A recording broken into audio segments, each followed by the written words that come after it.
Hi guys, welcome to another video. I finished work around 2.5 hours ago, I think. Just going home. I met my mum, and because she picked up my daughter from school. Yeah, so met my mum and my daughter. We went to go get something to eat. We are going home now, and I thought I'd just do a little story time with you guys of how I found out I was pregnant, how I came to be the mother to beautiful Amalia. Wave. Stop it, Mama. This is for YouTube. So let's do this again. Yeah. With Amalia. Yeah. Say hi. Hello. Lighting's a bit bad because it's dark outside. Disclaimer, like, not even a disclaimer. I just don't like when it gets dark so quickly. So we've just gotten home. I need to go toilet. In a bad condition. Gonna get changed, and I gotta cook. So we'll do a little story time while I'm cooking and while Mandy helps me. And I'm going to sleep with you today. Yes, she is sleeping with me today. I promised her for the last 2 days and didn't keep my promise. So, yeah, Mommy, I love don't excuse that. Housing disrepair, and the council doesn't want to do anything about it, so I'm doing something about it. Hello guys, my name is Amalia. Yeah, as I wash up, I will do my story time with you guys. Okay, so I found out I was pregnant when I was 16 years old. I can't remember exactly what made me think, damn, I might actually be pregnant. To be fair, I actually think it was Amalia's dad who told me to take a test. Anyways, I took a test, not a clear blue or anything, so I don't know how far along I was. But I took a test in the Chinese shop near where Amalia's dad lived. And yeah, I took it in there. I went toilet, took the test, it came out negative. So I'm thinking, okay. I had mixed emotions. I was like, oh, phew, like I'm not 16. I'm pregnant, like it's just, and then I had the feeling of like, oh, I wish I was, because I knew I wanted to have a child young. Obviously not 16 young, but it happened. And then I was washing my hands, and the positive, like the second line came through. And when I tell you, I threw that test so quickly, like, I don't know whether it was like, oh my gosh, like fear, but I threw it so quickly. I threw it across the toilet. Yeah, and I came outside and I told my daughter's dad, Mali's dad. I told my friends at the time. And yeah, I kind of just went, like I just carried on, to be fair. Like nothing really changed. Yeah. And then I went to the doctors. This wasn't just like, oh, and then this day, like within days of each other. It was probably like within weeks of each other. Because I still had to tell my mum, which I'll get into that. I'll get into how I told my mum.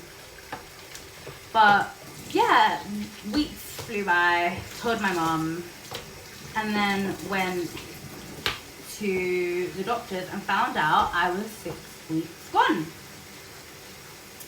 Which is crazy, because I don't think I was going to be that far gone. So I was pregnant on my prom, and I was pregnant probably, so this was in July when I found out I was 6 weeks. So I was probably pregnant on my last Tuesday.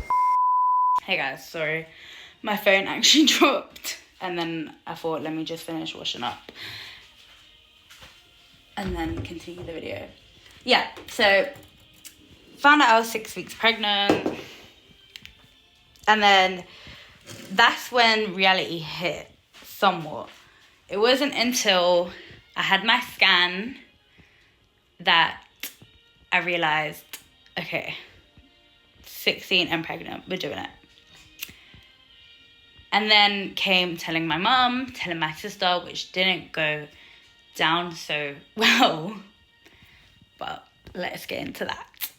So, of course, when you're 16 and pregnant, there's not going to be a lot of people in the world, not even the world, your parents, your family members, they're just not going to be over the moon about it, which I now understand, but back then I was very rebellious.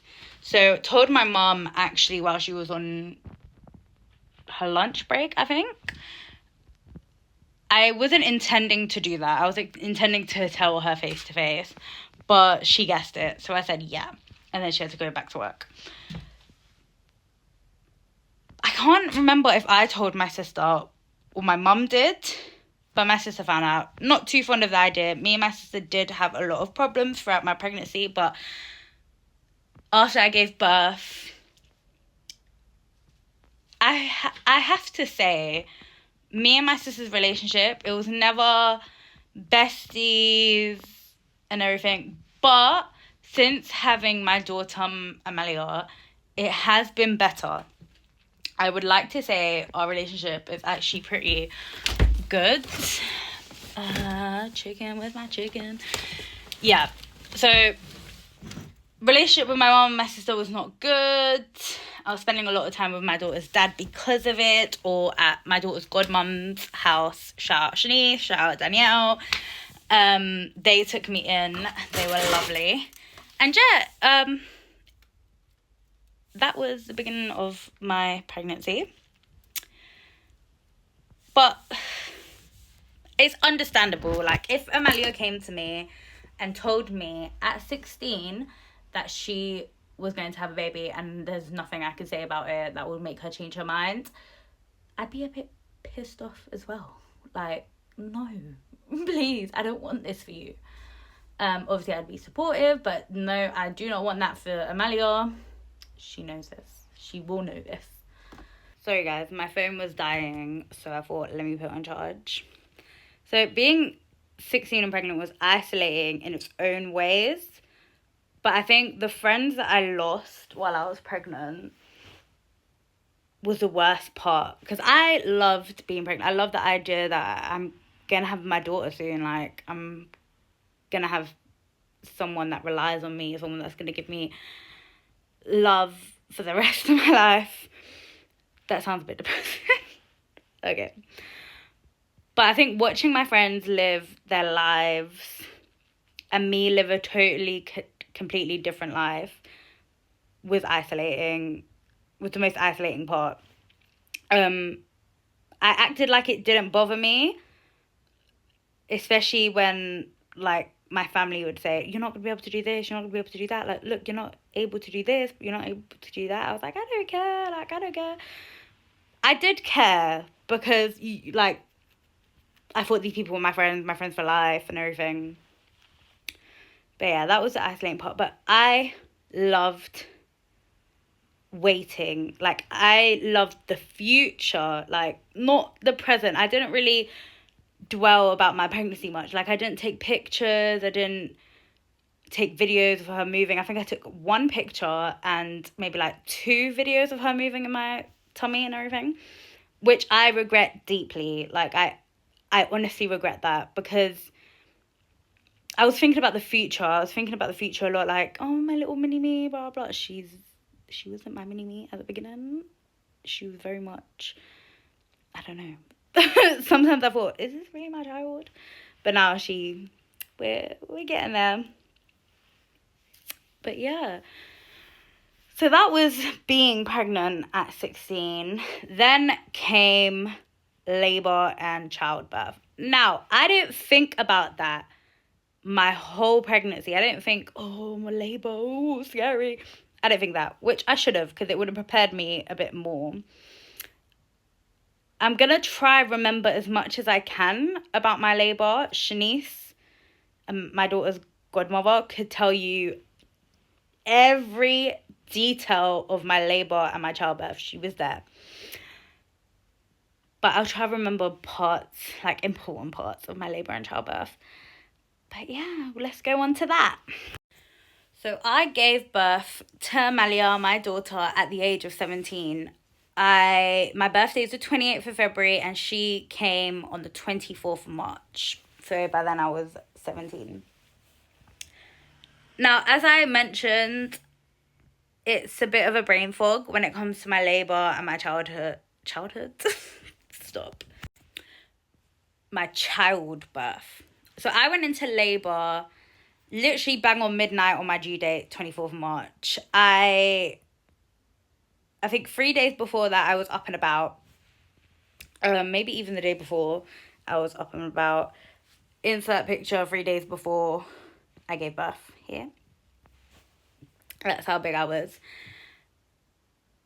But yeah, so I went into labour at 12 a.m. But I didn't think there was signs that I would. So I took castor oil. Woohoo! That was a really bad experience for me and for everybody that was in my household. So my mum and Shanice. That was a really bad experience. So Shanice was running me a bath and I was like, oh my gosh, I'm going to explode. I need to go to the toilet. I rushed to the toilet and I let it rip. Like the poo that was coming out me. I am so sorry, but the poo that was coming out to me stank. Like Shanice literally ran out of the bathroom. That's how bad it was. And then a couple of hours later, not even hours, a couple of minutes later, my bath was ran and everything, and I was getting ready to go into the bath, and then I didn't even feel it. I just looked down and there was a puddle of water. I think I felt like pressure, like I needed to go to the toilet, and then I looked down and there was water and I was like, oh my gosh, my water's just broke. What do I do? Like, I panicked. I wasn't scared or anything. I panicked. I was like, what do I do? Who do I call?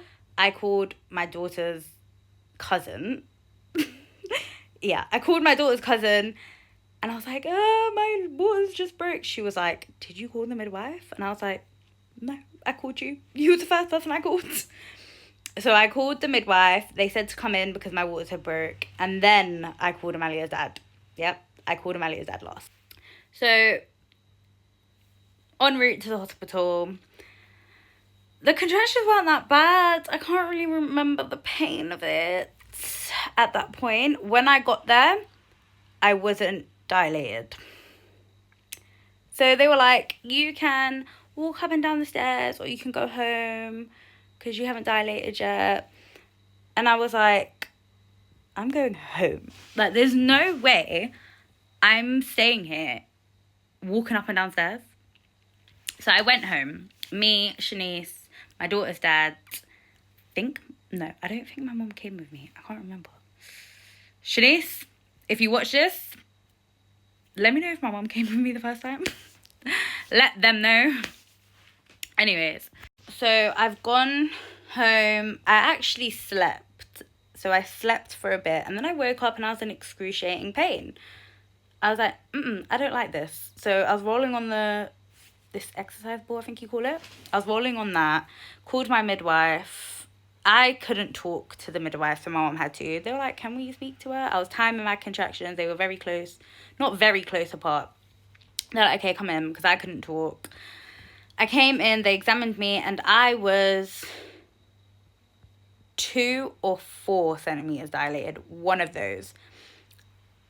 And they kept me in. Finally. They put me in my birthing centre because I wanted a water birth. Emphasis on the wanted. That's a little spoiler alert. I didn't, in fact, get a water birth, which is so sad. But I spent the majority of my labour in that room next to that pool. I think that was traumatic itself. The fact that I was next to the pool and I couldn't. I wasn't allowed to. I'll get into that. So at the hospital now, it's me, Shanice, and my mum. My mum's in and out swapping because I could only have 2 birthing partners. And yeah, they keep coming and doing checks. I'm not dilating as fast as they'd want to. Every time they're coming in, I'm like, can I go in the pool now? They're like, no, you haven't dilated enough. I'm on gas and air. And then I think maybe the third or fourth time they came in, I vomited on the gas and air. Like, I couldn't get up. They kept saying to me, you need to walk around, like, and I was like, I can't get up. Like, I was literally on the floor over the exercise ball. I could not walk. I could not move. And then I was taking gas and air, and then I threw up. So this was like, oh, okay, this gas and air ain't working for you. You vomited now. Then they checked me, see how far I was dilated. I was still the same as I was the last time they checked me, and I think they check every 3 hours maybe with me. I don't know about you guys, let me know. Yeah, they checked me again and I was still 7 centimeters dilated. So they're like, oh, like, you're not dilating enough. They did like a check on my tummy, pressing down on my tummy. I don't know why I showed you, like, I have a big belly here. But anyway, they were pressing around. Then they realized her head was engaged, which obviously it would be. Isabel, you're not telling the story right. She had flipped. So now she's facing upwards and her spine is on my spine, basically, which is why I was in excruciating pain. Bear in mind, I've been here since between 2 and 4 in the morning. It is now, well, it was already the next day, but it's now like properly, sun's risen and everything. They've moved me to a ward and I couldn't sleep. So I haven't slept since 4 o'clock in the morning. Like, I woke up at 4 o'clock in the morning, I think it was 4 o'clock. Woke up at 4 o'clock in the morning, went to hospital. All of this has happened. I have not slept. I have not eaten. Bar like a sandwich, but I took a few bites. They gave me pethidine and they said I should sleep after this. I did not sleep at all. My whole labour, 14 hours of labour, I did not sleep once. So they've given me this, nothing's happened, still in pain, and it's a lot of pain to move her. They're trying to flip her, but it's a lot of pain. And then they've said where her head is already fully engaged, and it is going down. I think I dilated, by the pethidine, I had dilated another 2 centimeters. So another 1 centimeter. So I'm 8 centimeters dilated now by the afternoon, I think. So they were like, epidural. I think your best bet is the epidural, because everything else is just not working for you. So epidural is, they've put me in some emergency delivery room, and yeah, I was over the moon. So by the evening is when I got the epidural. I think around 8 or 9, on the 24th of March 2019, I got the epidural and I was over the moon. It was amazing. Like, I was just laying there like, come on, let's get this party started. But still dilating very slowly. By 10 p.m, I was 10 centimeters dilated. But there's always buts with this story. This is why I try not to tell anyone I know that's pregnant this story, because it's traumatizing. So by 10 p.m, I was 10 centimeters dilated. But of course, she is still on my spine. So they have to turn her and anything. And I need to push. Guys. I haven't eaten. I haven't slept. I have no energy. And they want me to push this child out. So by the time I had to push, I just couldn't do it anymore. I was literally saying to them, I can't do it. They were looking at me like I'm crazy, because fair enough. Like, you're here now, you have to do it. How else do you want to? Pushing, I think it took me 51 minutes to push her out. So 11 p.m. is when I started pushing. 11:51 is when Amalia entered the world. So I was pushing, but she kept sucking back in. So then they were like, we're going to get the forceps if she can't get out, because you've been pushing 51 minutes and this is, like, tiring. We can tell it's tiring. So I think that's when the determination to get her out without these forceps came into me, because 51 minutes later, Amalia May Maxine Richards was born. It was a long one and a very much draining one, but she was born. Look at her. Look at us. This was the day after. Yeah. So she almost didn't make it on her due date. 9 minutes longer, and she would have been born on the 25th of March, 2019. The moment that I saw her, all the feelings, all the worries, it just disappeared. I don't remember the pain, which is why it's very hard to tell this story, because I think I just had a brain fog. Like, I don't remember a lot of things. That's why this is a very quick labor story, because I don't remember a lot of things. But after I pushed her out, I passed out. And yeah, I passed out. I wasn't able to give her her first feed. Shanice did that. Shout out to Shanice, because she's actually the best godmom ever. Argue with your mum. But no, she was actually a lifesaver. She fed Amalia her first feed, and well, I was conked out until 3 o'clock in the morning. And yeah, it was a very unique experience, I would say. I don't think, or I hope, if I do have more children, that my labour's doesn't match that. I hope it's 100% better. And yeah, that is how I found out I was pregnant, and my labour and childbirth story. And now Amalia is 6 going on 7, and it's just been amazing. Like, being a single mum has its highs and lows, which being a parent would. So I wouldn't say being a single mum is hard. Being a mum is hard. It has its challenges, it has its moments, but it also has its rewards. And listen, if you are ever feeling like, oh my God, this is so hard, I can't do this, chances are I am too. So you're not alone. Yeah, let me know your labour stories. I would love to hear them. If they're similar to mine, which I hope they're not, I hope no one, I wouldn't even wish this on my worst enemy to go through the labour and childbirth I did.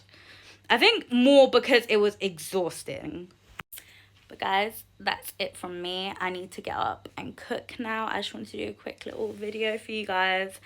Yeah, don't forget to like, comment and subscribe.